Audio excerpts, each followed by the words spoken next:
आपल्या घरी जे पण स्वामीची मूर्ती आहे, फोटो आहे, एक दिवा लावा आणि डोळे बंद करून 5 मिनिटं त्या स्वामींना विचारा की स्वामी मी इथे अडकलो आहे, मला मार्ग सांग. तिथेच प्रश्न विचारा. तिथेच प्रश्न तुमच्याच घरी बसून विचारा. बरीच लोक म्हणतात 1 लाख जाप करा, 2 लाख जाप करा, मग तुमचं काम होणार. तुम्ही का हे रिस्ट्रिक्शन घालून ठेवलं आहे? माझ्याकडे नाही वेळ आहे 1 लाख जाप करायला, बरोबर, किंवा मी आजारी आहे, माझ्यात स्टेमिना नाहीये 1 लाख जाप करायचं. म्हणजे काय स्वामी माझा ऐकणार नाही? माझी भक्तीच नाहीये. तुमची जर परिस्थिती नाही आहे, जे तुम्हाला सांगितलंय एवढंच जाप करा, एवढ्या वाजताच उठा, आणि मी रात्री झोपेची गोळी घेऊन जर झोपते, मला सकाळी 4 वाजता जर नाही उठायला झालं, जे 4ला उठून जाप करायचं मला नाही जमत आहे, जर मी ती 7ला उठून केलं तर काय स्वामी मला म्हणजे प्रसन्न होणार नाही माझ्यावर? नाही, मी म्हणे नामस्मरण ठेवलं आहे, अखंड नामस्मरण ठेवलंय माझ्या घरी, तर तुम्ही लवकर या. तर मी म्हटलं हे बघा काका, मला हे जमणार नाही यायला, कारण इथे माझ्या आईला बघणारं कोणी नाहीये. अहो तुम्ही असं कशाला बोलताय? स्वामी आहेत ना तुमच्या आईला बघायला, तुम्ही राहा स्वामी बघता, पण मिसगाईड असं कसं कोणाला करू नका.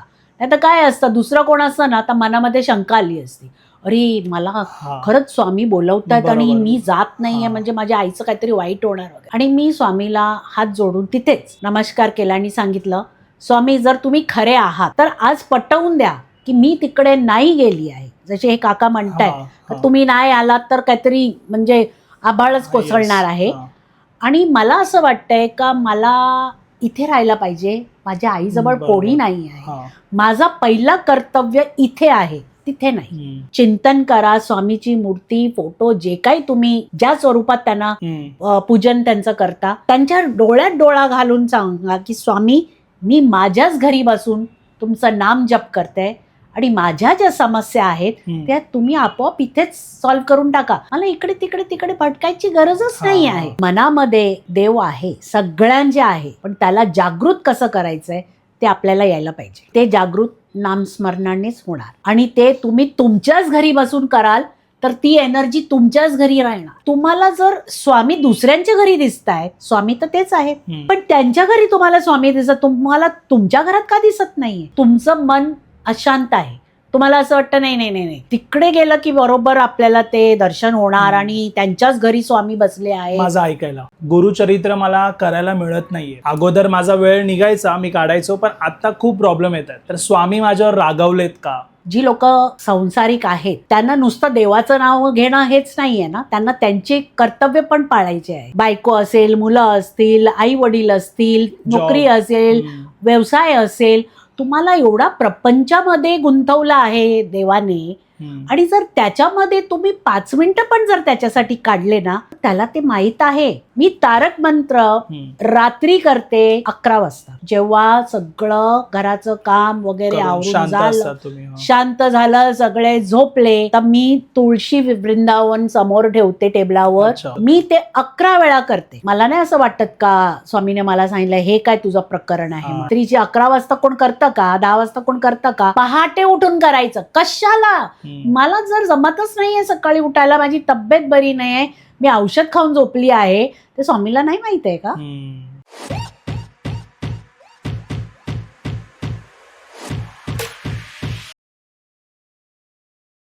नमस्कार मित्रांनो, स्वागत आहे तुमचं अजून एका नवीन पॉडकास्टमध्ये.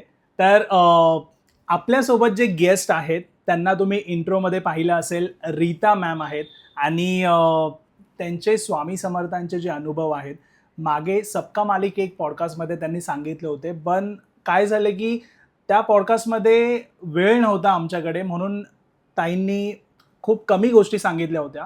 तर आजच्या ह्या पॉडकास्टमध्ये जितके स्वामी समर्थांचे अनुभव त्यांच्यासोबत झालेत ते शेअर करणार आहेत, आणि त्यासोबत स्वामींबद्दल बऱ्याच गोष्टी आहेत ज्या आजकाल आपण म्हणू शकतो की चुकीच्या पसरत आहेत इंटरनेटवरती.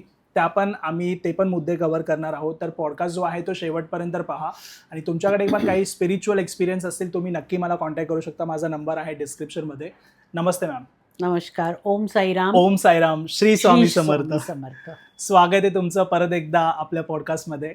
आणि नेहमीप्रमाणे आपण जेव्हाही पॉडकास्ट अपलोड करतो खूप सुंदर कॉमेंट्स असतात, आणि त्यामध्ये ह्यावेळी स्वामी समर्थांविषयी पण बऱ्याच जणांना माहिती करून घ्यायचं होतं, कारण पहिल्या पॉडकास्टमध्ये स्वामींविषयी तुम्ही ज्या गोष्टी सांगितल्या होत्या तर त्यांना पूर्ण डिटेलमध्ये स्वामींबद्दल तुमच्याकडनं ऐकायचं आहे. सो प्लीज स्वामींबद्दल तुमचे अनुभव सांगा. मी खरं म्हणजे साई भक्त आहे. पण जसं सबका मालिक एक पॉडकास्टमध्ये मी सांगितलेलं की माझ्या सद्गुरूने मला इतर सगळ्या गुरुबंधूंशी भेट करून Yes. दिली आणि सगळ्याने माझं स्वागत कसा केला ते सबका मालिक एक ज्यांना ह्याच्याबद्दल जास्त माहिती पाहिजे तर ते पॉडकास्ट ते बघू हो, शकतात. हो. आता हे आपलं स्वामी समर्थांचं पॉडकास्ट आहे म्हणून मी माझे पहिले 2 जे अनुभव त्या पॉडकास्टमध्ये केलेले होते तेच मी नरेट करते. हम्म, हम्म. मला स्वामीबद्दल जास्त एवढी माहिती नव्हती. माझी एक मैत्रीण होती ती स्वामींना खूप मानायची आणि ती नेहमी मला सांगायची आज मी स्वामीच्या मठात चालली, आज मी स्वामीच्या मठात चालली आहे. तर मला काय कळायचं नाही का हे स्वामीचे मठ म्हणजे काय म्हणजे आहे. काय एक्झॅक्टली? तर मी तिला म्हटलं की मला घेऊन जाशील का? तर हं. म्हणे तू कधी गेलीच नाही का? म्हटलं नाही, मी नुसतं साई आणि साईचे मंदिर वगैरे तिथेच गेली आहे.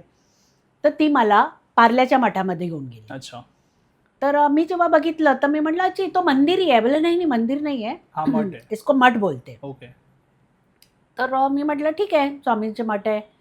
मी गेली तिथे बघितलं स्वामींची मूर्ती वगैरे होती सगळं. पाया वगैरे मी पडलो. तर मी पाहिलं की एक व्यक्ती धावत आला. हम्म. एकदम शॅबिली ड्रेस्ड, केस वेस विस्कटलेले आणि शॅबिली ड्रेस्ड आणि तो म्हणतो थांबा थांबा थांबा, इथे पहिल्यांदा कोण आला आहे? हम्म. तर मी घाबरली कारण मीच होती पहिल्यांदा हा. आणि जवळजवळ त्या मठामध्ये 20-25 लोकं ऑलरेडी होती. येस. तर मी म्हटलं मी आली आहे पहिली. तर मला म्हणतो बाजूला व्हा. तर मी बाजूला झाली. म्हटलं काय आहे? कारण मला तिथलं काय नियम वगैरे काय आहेत माहिती माहिती नव्हते. नाही. मी म्हटलं हां. मी काय चूक केली वगैरे की हे कुठून धावत आले Yes. मला नाही, सांगायला. आपल्या डोक्यात तेच येतं. तेच येतं ना पहिलं. तर स्वामीची ह्याच्या मागे काय लीला होती ती तर नंतर कळाली मला. ओके. पहिलं मला असं वाटलं की काय माझ्याकडनं चूक झाली की काय. तर मी काय ऑफरिंग्स वगैरे पण घेऊन गेली नव्हती. तर मला असं वाटलं की एखादं हे तर रिझन नाही ना की मी काय घेऊन नाही गेले म्हणून. ऑफरिंग्स घेऊन नाही गेली. जसं तुम्ही गुरुद्वाऱ्यामध्ये जाता तर जर तुमच्या डोक्यावर पदर ओढणी नसेल, वगैरे. हा. कवर नसेल हेड तर त्यांचं एकदम बारीकीने Yes. लक्ष असतं. पटकन तुम्हाला येऊन सांगणार कवर युअर हेड फर्स्ट. हम्म. तर मला असं वाटलं की स्वामीच्या मठामध्ये पण असंच काहीतरी असेल का मी ऑफरिंग नाही नेली का काय आहे वगैरे. हे माझ्या मनात सगळं चाललं होतं. तिथे जेवढी भक्त होते सगळ्यांनी पाया पडलं वगैरे. माझ्या मैत्रिणीने पण पाया पडलं आणि सगळ्यांचं पाया पडून झाल्यानंतर त्याने मला झालं आता तुम्ही या. अच्छा. तर मी एकदम म्हटलं मी आली आणि उभी राहिली समोर हम्म. आणि मी पाया वगैरे पडली स्वामीचे आणि मला म्हणतात तुम्ही पहिल्यांदा आलात ना? म्हटलं हो. थांबा इकडे. आणि म्हटलं हे एवढं कमांडिंग याच्यामध्ये मला बोलतायत थांबा इकडे म्हणून. काय असं मी केलं आहे? हम्म. तर मला म्हणतात मी ना बाहेर मुंडेरवर बसलेलो आणि मला स्वामीने सांगितलं जा आतमध्ये माझा एक भक्त पहिल्यांदा आला आहे त्याचं स्वागत कर. अच्छा. तर म्हणून मी धावत आलो आणि मी ते विचारलं की पहिल्यांदा कोण आलं आहे? तर तुम्ही ते सांगितलं. तर ते ऐकून जरा मला थोडंसं म्हणजे जी टेन्शन होती ती जरा कमी रिलॅक्स झाली. झाले तुम्ही. रिलॅक्स झाली की बाबा असं काही झालेलं नाही आहे. तर म्हणे तुम्ही इथेच थांबा. तर तुम्ही पाहिलं असेल त्या मूर्तीच्या मागे एक रूम आहे. हम्म. त्याच्यामध्ये काय ते असतं मला माहिती नाही. ते तिथे गेले आणि तिथून श्रीफळ आणि ते सफरचंद वगैरे हे घेऊन आले आणि मला त्यांनी सांगितलं तुमचं झालं पाया पडून? म्हटलं हो. तर हे प्रसाद तुमच्यासाठी आहे. तर मला थोडंसं असं वाटलं मी तर ताटात काही नेलं नाही, ताटच नाही नेली. बरोबर. पण मला एवढं ते दिलं त्याने चाफ्याची फुलं त्यामध्ये बेसनचे लाडू होते ते, श्रीफळ आणि ते सफरचंद हे सगळं दिलं. मी घेतलं आणि नमस्कार केला त्यांना आणि मला एक उत्सुकता होती की असं काय झालंय की म्हणजे हे मुंडेरवरनं धावून आले वगैरे. बरोबर. तर मी तिथे एवढं मला ते देऊन ते निघून गेले. हम्म. तर तिथे जी लोकं होती बसलेली त्यांना मी विचारलं म्हटलं हे काय नेहमी इकडे येतात की काय? तर म्हणे नाही आम्ही पण पहिल्यांदाच त्यांना बघितलं. अच्छा. त्या व्यक्तीला. त्या व्यक्तीला. ओके. तर आम्ही पण चाट पडलो की हे असं तुम्हाला काय बोलत होते ते? म्हटलं मला वाटलं की हे रेग्युलर येत असतील हम्म. आणि म्हणजे जे माझ्या मनात शंका होती ती ते त्यांना मी सांगितली. तर मी पाया पडली आणि स्वामींना थँक्स केलं आणि मी घरी आली. पण माझ्या सतत त्या डोक्यामध्ये चालू होतं अच्छा. की मी स्वामी भक्त नाही आहे. पण मी जसं सांगते की मी कुठल्याही सद्गुरूंना अशी कधी अशी लँग्वेज यूज करत नाही का मी त्यांना ह्यांना insult, मानत हा. नाही आहे तर मी हा. का जाऊ वगैरे. बरोबर, बरोबर. मी सगळ्या सद्गुरूंकडे जाते, पाया पडते, असं मी कधी भेदभाव हा, करत तेच नाही. रिस्पेक्ट. तर मला हे खूप आवडलं की स्वामीने माझं वेलकम असा केला. हो. दुसरा माझा अनुभव असा होता, मला असं वाटलं की आपण पुन्हा मठात जावं. पण ह्यावेळी मी बोरिवलीच्या मठामध्ये गेले. अच्छा. माझ्या घराच्या जवळच आहे. तर तेव्हा पण मी काय घेऊन गेली नाही. मला एवढं माहीत होतं की स्वामींना चाफांची फुलं खूप आवडतात. पण मी म्हटलं इथून कशाला मी घेऊन जाऊ, तिथे त्यांच्या असेल तिथून घेईन मी. तर मी माझ्या मैत्रिणीबरोबर ऑटोमध्ये बसून चालली होती. तर तिथे एक सिग्नलवर आमची ऑटो थांबली. तर एक मुलगा अशी मोठी माळ चाफ्याची घेऊन आला आणि ऑटो जवळ येऊन उभा राहिला आणि बोलला, ताई हे घ्या ना तुम्ही. पटकन माझ्या मनात आलं, अरे मी तर चाफ्याची फुलं शोधत होती आणि काय माहिती तिकडे मला नाही मिळेल म्हणून हा मला विकतोय. तर मी म्हटलं दे. तर म्हटलं किती पैसे. तर म्हणे तुम्हाला जे द्यायचे आहेत ते. अच्छा. मला जेवढे द्यायचे होते मी त्याला दिले. पण त्या चाफ्याच्या फुलाला एवढं त्याने पाणी मारलेलं की ते टपटप पाणी पडत होतं खाली, कारण ते फ्रेश ठेवण्यासाठी ते लोक हे करतात. तर मी असा धरून असा बसली होती ऑटोमध्ये. ऑटो सिग्नल झाला आणि ऑटो एकदम स्पीडमध्ये चालू झाली आणि एकदम फाटकन एका प्लास्टिकची पिशवी माझ्या मांडीवर येऊन पडली. चालत्या रिक्षा, एकदम स्पीडमध्ये रिक्षा आहे आणि मी दाराच्या ह्या बाजूला बसलेली आणि माझी मैत्रीण इथे बसलेली आणि ती पिशवी तिथून आली. म्हणजे ती पहिली तिच्या मांडीवर पडली पाहिजे होती, पण ती माझ्या मांडीवर पडली आणि एकदम ब्रँड न्यू. ओके. तर मी ते घेतली हातात आणि मी म्हटलं मला असं वाटतं का स्वामीने बघितलं असेल का हिला त्रास होतोय, पाणी गळतंय. बरोबर. तर माझ्यासाठी पिशवी पाठवली. होतं ना आपल्याला एक मन की आवाज असं झालं. मी स्वामींना मनातच नमस्कार केला आणि ती फुलं त्याच्यात टाकली, ती माळ टाकली आणि त्या मठात गेले. आणि खरोखर त्या दिवशी बाहेर फुलंवाले होते पण एक पण चाफा नव्हता कोणाकडे. ओके. आणि स्वामींना तेच प्रिय आहे. तेच प्रिय आहे. ते असं झालं. मग नंतर मी एकटी जायला लागली. हे माझा तिसरा अनुभव असा आहे. मी जेव्हा गेली तिकडे आणि मला असं पण माहीत होतं का स्वामींना पुरणपोळी पण आवडते. बरोबर. पण बिंग नॉन महाराष्ट्रीयन मला पुरणपोळी काय करता येत नाही. ओके. आणि बाजारातून माहीत नाही कशी मिळेल वगैरे, ताजी आहे का काय असं आपल्याला वाटतं. बरोबर. तर मी काय बोलली नाही. पण मी बेसनचे लाडू तिथे बाहेर मिळत होते ते घेतले आणि फुलं वगैरे घेतली आणि मी त्या भटजींना दिली आणि मी उभी राहून पाया पडून स्वामींना सांगत होती की मला खूप बरं वाटतं इथे येऊन आणि मन शांत होतं वगैरे.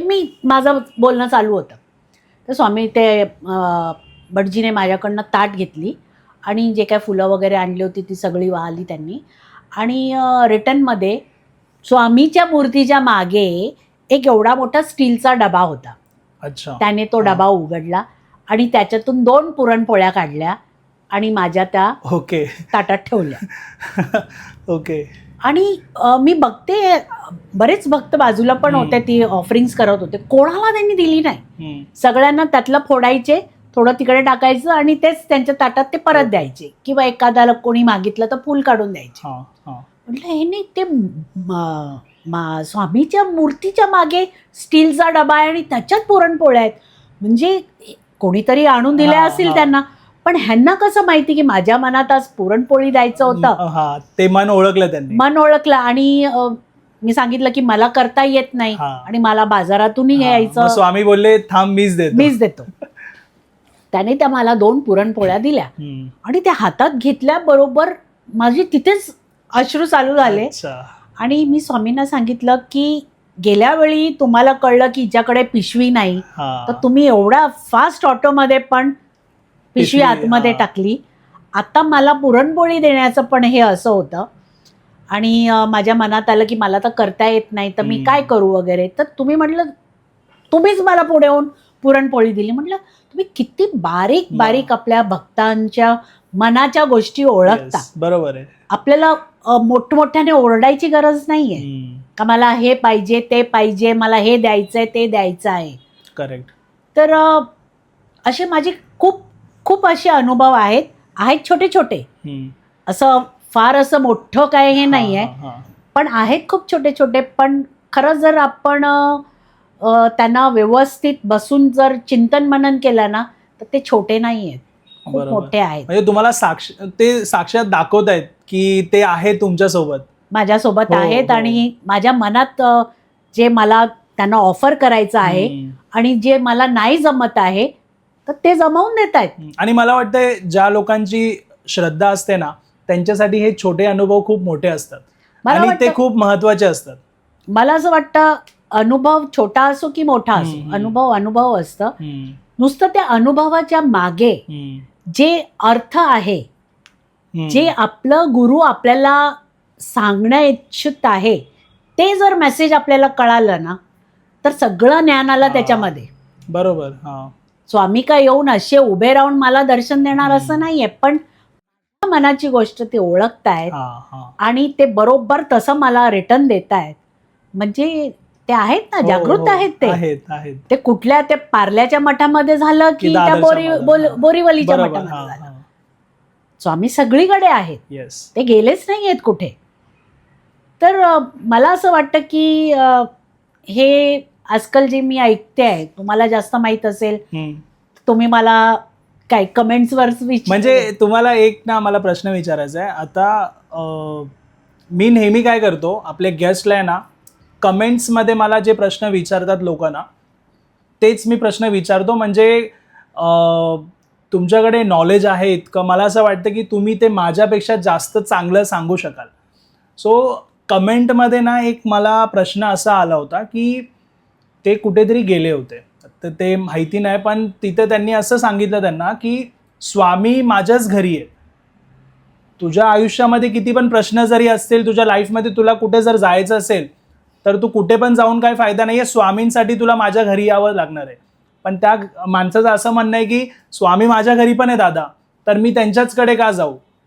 तर तुम्हाला काय वाटतं, हे म्हणजे योग्य आहे का? नाही, माझ्या हिशोबाने हे जे हल्ली जे असा म्हणतात ना, सगळीकडे हेच ऐकायला मिळतात की माझ्या घरी स्वामी, ते म्हणतात माझ्या घरी स्वामी, असं नाही आहे. मी एक उदाहरण देते, त्याच्यानंतर ह्याचं एक्सप्लेनेशन पण देते. माझ्या घरी स्वामीच्या पादुका यायच्या. तर जे काका घेऊन यायचे त्यांची माझी खूप चांगली ओळख झाली आणि त्याने पण पाहिलं की यांच्या घरी साईबाबांच्या पण पादुका शिर्डीवरनं येतात, त्यांच्या कफनी येतात आणि लक्ष्मीबाईचे ते 9 सिक्के पण येऊन गेले. त्यांना माहीत होतं की ह्या साईबाबाच्या भक्त आहेत. पण ते जेव्हा त्याने मला फर्स्ट टाइम मला विचारलं की तुम्ही तर बाबांचे भक्त आहात आणि मग तुम्ही इथे कसे काय. कारण मला माझ्या भावाच्या डेपोमध्ये कोणाच्या तरी घरी ते पादुका पहिल्यांदा मी दर्शन करायला तिकडे गेलेली, तेव्हा माझी ती भेट त्या काकांची झाली.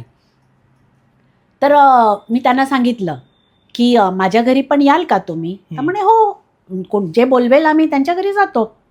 तर माझ्याकडं त्याने एक डायरी उघडली, त्याच्यामध्ये माझा नाव, पत्ता वगैरे सगळा फोन नंबर घेतला आणि मला सांगितलं ही डेटला आम्ही तुमच्या घरी येऊ. म्हटलं ठीक आहे.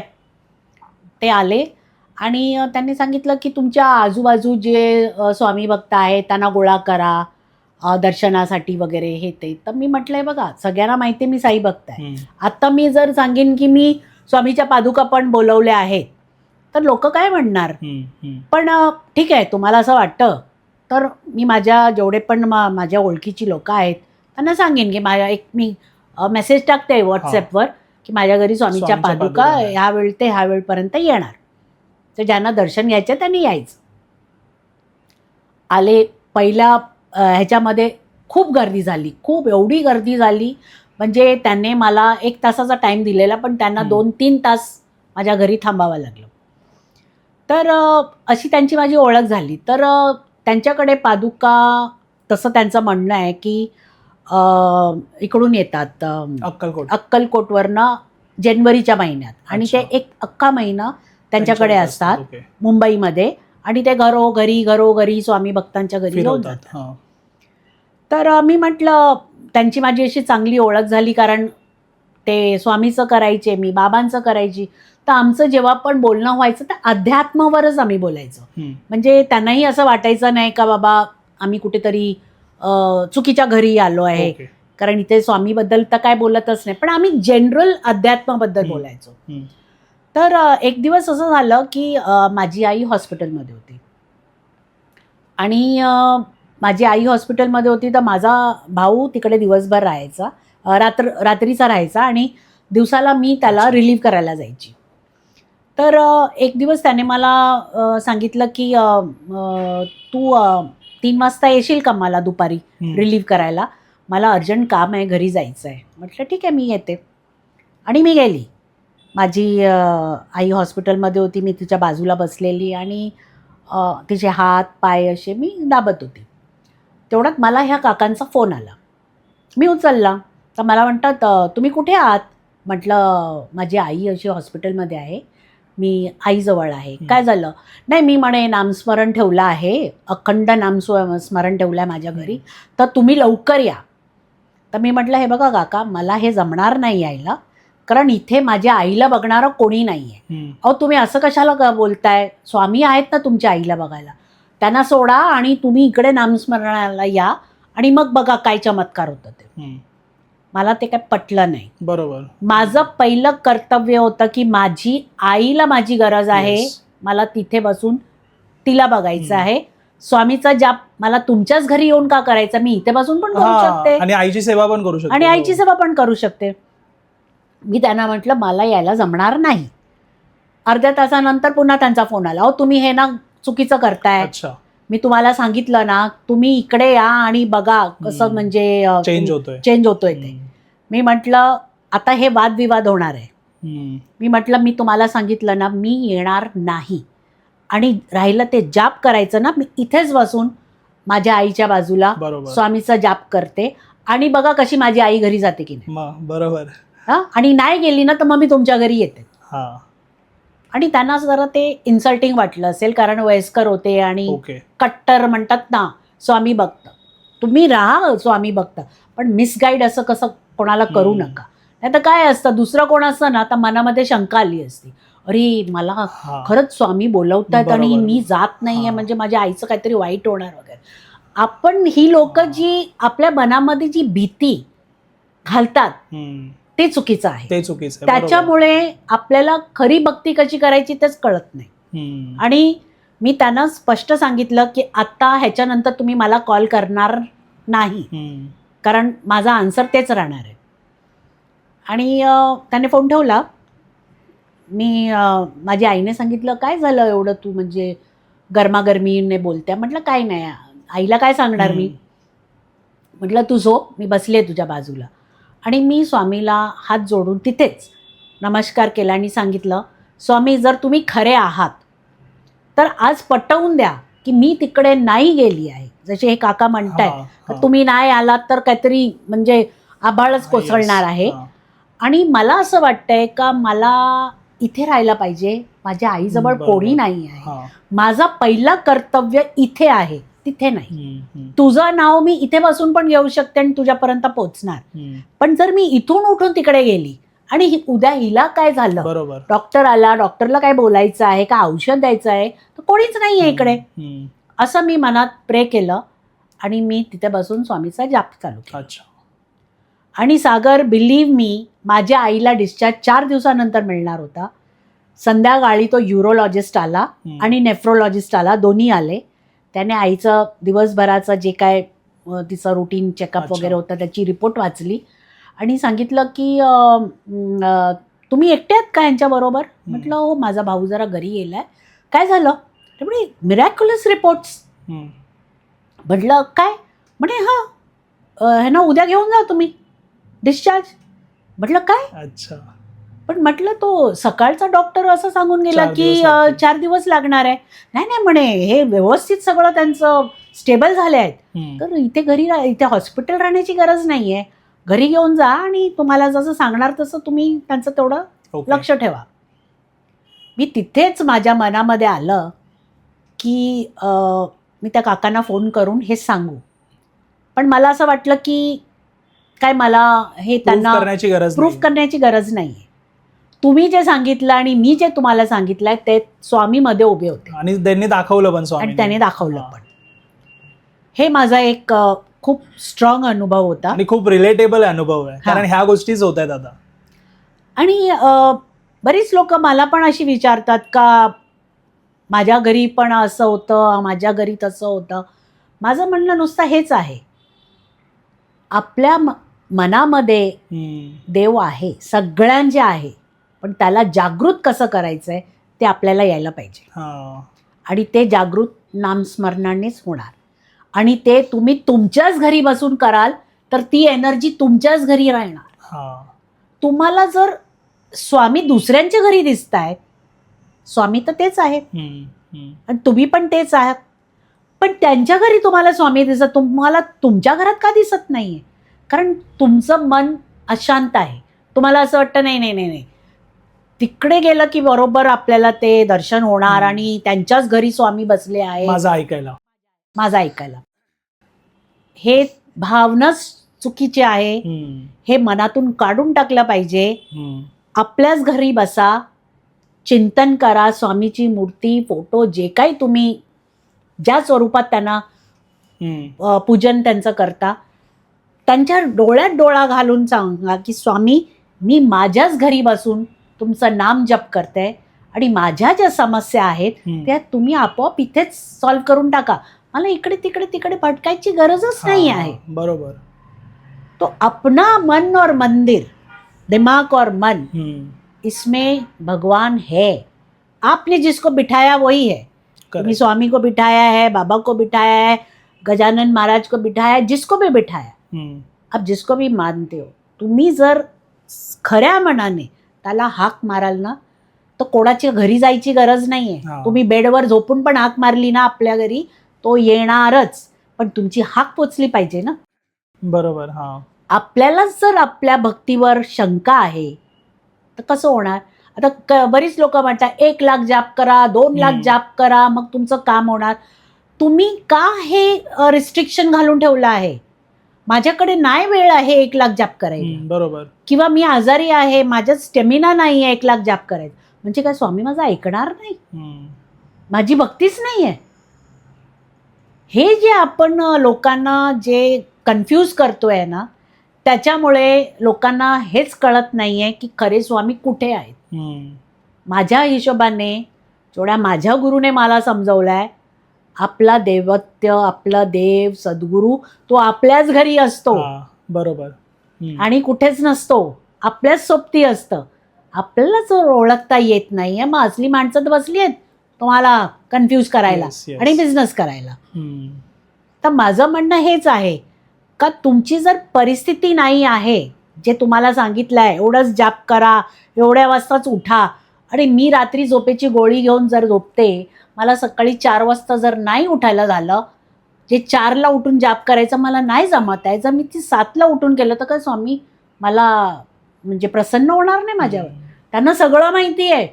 तुझं एवढं शारीरिक प्रॉब्लेममध्ये पण तू वेळ काढतेस माझ्यासाठी, 5 मिनिटं किंवा तू नाव बसली आहेस ना, जाप करते, खऱ्याच मनाने आत्मसमर्पण करू तू जाप करतेस, ते पोचलं माझ्यापर्यंत. 1 लाख, 2 लाख, 3 लाख कशाला? हे घरद्वार सोडून लोक पळतायत, इकडे जायचं स्वामी दिसतायत, स्वामी दिसतायत. आपल्या घरी बसा आणि आपली एनर्जी द्या त्या घराला. असंच गुरुचरित्र जे वाचतात त्यांना ना वेळ नाही मिळत. म्हणजे बरेच जण प्रयत्न पण करतात. मागे मी त्याच्यावरती एक रील बनवली होती, तर कॉमेंट्समध्ये बऱ्याच जणांचे प्रश्न होते की गुरुचरित्र मला करायला मिळत नाही आहे. अगोदर माझा वेळ निघायचा, मी काढायचो, पण आत्ता खूप प्रॉब्लेम येत आहेत. तर स्वामी माझ्यावर रागावलेत का? ते माझ्याकडनं हे करून का नाही घेते? हे प्रश्न असतात लोकांना. माझं म्हणणं असं आहे सागर, जी लोक संसारिक आहेत हम्म. त्यांना नुसतं देवाचं नाव घेणं हेच नाही आहे ना, त्यांना त्यांचे कर्तव्य पण पाळायचे आहेत. हा.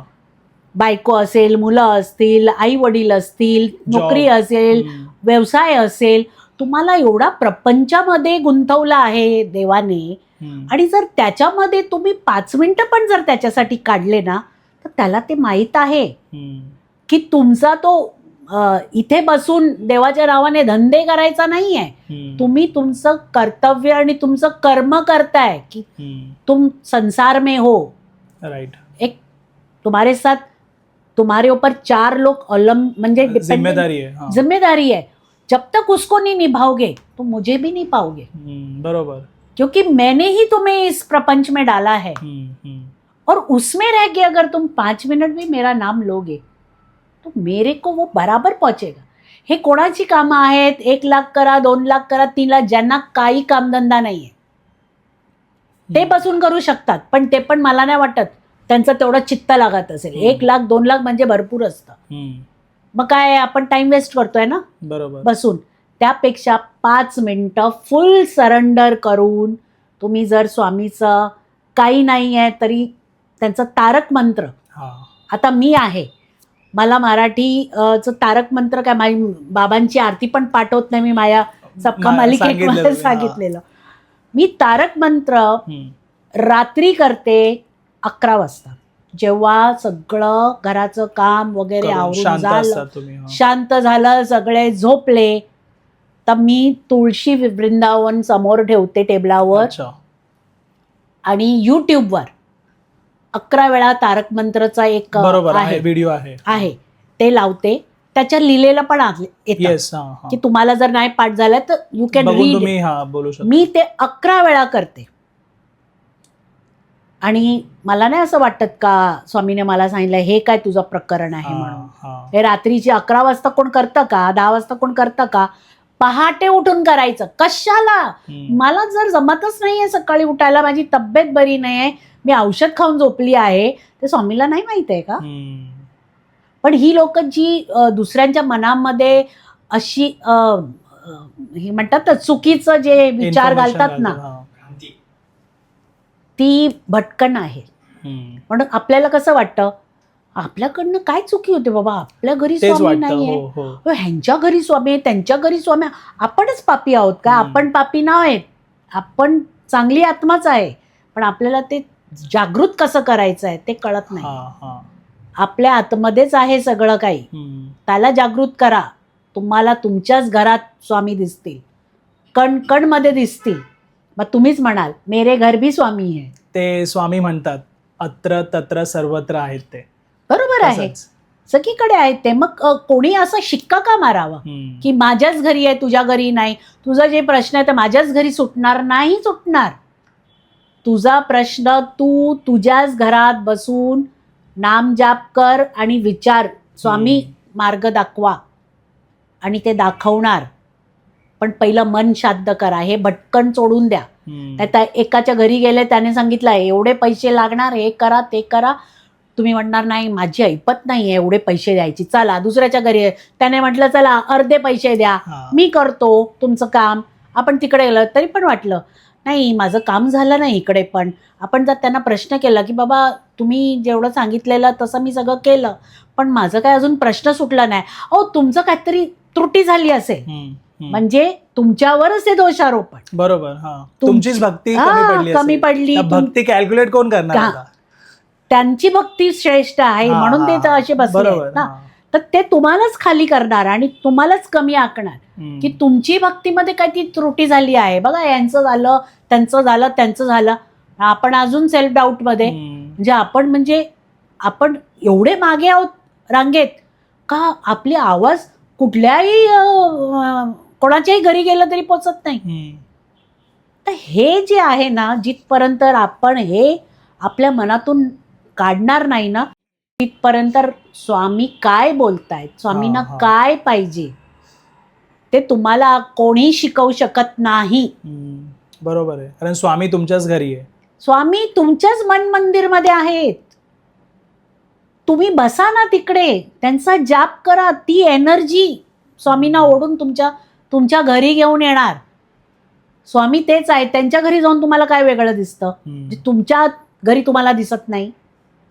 बरोबर. हा, बरोबर. स्वामीची मूर्ती तीच आहे, पण तिकडे गेल्यावर तुम्हाला वाटतंय हो मला इकडे स्वामी दिसतात.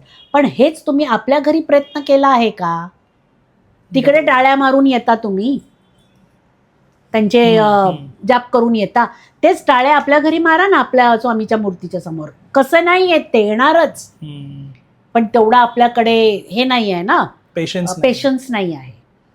आपल्याला सगळं असं पाहिजे. तिकडे गेलं पाया पडलं की पटकन मिळतं, चला तिकडे जाऊ. जर तुम्ही प्रयत्न नाही केले, तुम्ही तेवढे कष्ट नाही घातले, तर तुम्हाला काही आयुष्यात काही मिळणार नाही. हे सगळ्या बाबतींमध्ये आहे. तुम्हाला कष्ट घालावेच लागणार, तेवढा वेळ द्यावाच लागेल. मग तुम्ही बघा की तुमच्या प्रपंचातून तुम्ही देवासाठी 5 मिनटं 10 मिनटं सकाळ दुपार संध्याकाळ रात्री कधी देता. He is okay with it. कारण त्याने कधी हे नाही सांगितलंय का सूर्य उदयावरच करा आणि सूर्य अस्त झाल्यावर नाही करायचं. नाही, उलट त्याला गर्व होईल तुमच्यावर की तुझी एवढी बिझी लाईफमध्ये तरी पण तू माझ्यासाठी रात्री 10 वाजता का ना टाइम काढतोय. तुझी भक्ती श्रेष्ठ आहे. बरोबर. पण 4 वाजता उठून लोक धावतायत, 5 वाजता उठून धावतायत. काय आहे? वेड्यांचा बाजार आहे आणि काही नाही. आणि तुमचं शोषण करणारी लोक बसली आहेत की बाबा हे मूर्ख आहेत, यांना कळत नाही, चला खेचा. आणि आपण तेच करतोय. म्हणून मला हे जेव्हा मी एवढं सगळं ऐकते आणि बघते आहे, तर मला असं वाटतं की सागर प्रत्येक 15-20 वर्षानंतर ना हे असं वातावरण होतं. राईट. हे भटकन चालू होते. कोणतरी एक असा उभा राहतो आणि तो सगळा आपला ॲटमॉस्फिअर सायकल चेंज करतो आणि मग त्याच्यातून अर्धी इकडे अर्धी तिकडे आणि अर्धी नास्तिक होऊन जातात. हो, कारण ते त्यांच्यासोबत अशा गोष्टी होतात जिथे त्यांना बिलीव्ह राहू दे, त्यापेक्षा काय नाही केलेलं बरं. म्हणजे अर्धी बाकरमध्येच मी आता मला तुझी भक्ती करण्यासाठी एवढा पैसा घालवायचा आहे, त्यापेक्षा माझ्याकडे तो पैसा मी सांभाळून ठेवतो ना. बरोबर आहे. हो, तुला जेव्हा द्यायचा दे, मी माझी भक्ती चालू ठेवते. हो, पण देव कधी पैसे घेऊन तुम्हाला त्याचा रिटर्न देत नाही. हे देवाचं व्यापार नाही आहे ते की बाबा तू किती देतोयस मला, त्या हिशोबाने मी तुला देणार. एक नमस्कार सच्चे मनसे, बस झाला. आणि स्वामीची जे आपण जीवनी पण वाचू आणि स्वामीबद्दल जेवढी पण आपल्याला माहिती आहे, ते साधं जेवण त्यांना पाहिजे होतं. कधी पंचपक्वान्नचं त्यांना माहीतच नव्हतं. चट्टी भाकर पण त्यांनी खाल्लेली आहे आणि प्रसादामध्ये तीही आपल्या भक्ताला दिली आहे. चला जा, सगळं होईल, भलं होईल. हे चॉकलेट बिस्किट, मला म्हणजे हे बघून असं वाटतंय का खरंच वेड्यांचा बाजार आहे. आणि लोकांना वाटतं की बघा किती आहे, किती फॉलोअर्स, एवढी रांग. कशाला का तुम्हाला हे कळत नाही आहे? भक्ती सरळ मार्गाने करा. इकडे तिकडे पळून धावून पळून काही होणार नाही. शेवटी तुम्ही हताशाल, दुखवले जाल आणि सेल्फ डाऊट कराल. स्वामी तर माझा ऐकतच नाही, म्हणजे माझी भक्ती 0. मग हळूहळू तुमचा देवावरचा विश्वासच कमी होतो. तुम्हाला असं वाटतं देव तर मला वाटतं पैशावाल्यांचंच आहे. आणि ते प्रश्न येतात लोकांच्या मनात, असं बोलतात. पण ज्यांच्याकडे पैसे येतात देव त्यांचं ऐकतो आणि त्यांच्याकडेच पैसे येतात पुढे. मी किती पण जरी सांगितलं तरी माझ्याकडे पैसे नाही येत आणि माझं देव ऐकणार पण नाही. तेच मी म्हटलं ना, खऱ्या मनाने जर तुम्ही देवाला हाक मारली आणि तुमची प्रॉब्लेम जेन्युइन आहे, त्याच्यात काही स्वार्थ नाही आहे, काही लालच नाही आहे, एक हाक बस झाली. देव पैसे घेऊन तुमचं काम करणार असे कुठल्याही ग्रंथामध्ये लिहिलेलं नाही. आणि स्वामी पण आता जर बघत असतील, आहेत ते आजूबाजूलाच आहेत, ते पण हसत असतील, कर मज्जा कर, घेतो नंतर तुला लाईनीवर. आणि ते होतं, तो येतो टाईम.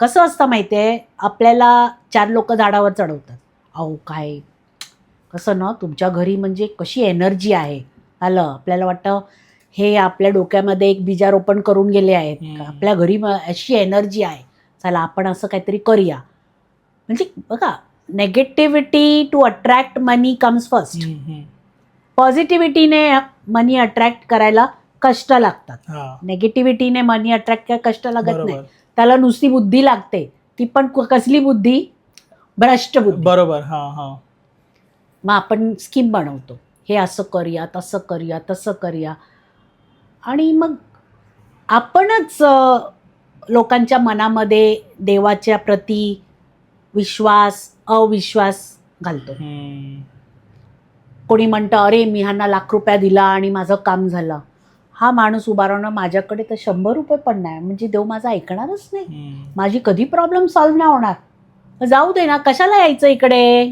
माझ्याकडे नाही येत ज्या दिवशी ₹1,00,000 देशील त्या दिवशी तुझ्याकडे यायची गरजच काय मला बरोबर आहे तुमची गरजच नाही ना मला राईट मला वरून मिळालं आहे आय एम हॅपी हे अजूनपर्यंत एवढे शिकलेली लोक एवढी म्हणतात की आम्ही एवढ्या पोथ्या वाचल्या आहेत आम्ही एवढे ग्रंथ वाचले आहेत सगळं केलेलं आहे पण त्यांना ही साधी गोष्ट का कळत नाही की देवाने कधी सांगितलं आहे म्हणजे स्वामी हेच म्हणतात मैं अभी गया नहीं हूँ जिंदा हूँ देखो तो सही मेरे को आणि स्वामी तेव्हा पण जेव्हा अक्कलकोटमध्ये होते ती काय एकाच अक्कलकोटमध्ये नव्हते एंड त्याने अक्कलकोटमध्ये केला ते पंजाब वगैरे इकडे तिकडे भरपूर जागा भ्रमण करून आलेले आहेत मग तुम्ही कसं सांगू शकता स्वामी माझ्याच घरी आहेत त्यांनी एवढं भ्रमण केलं किती लोकांच्या घरी जाऊन आले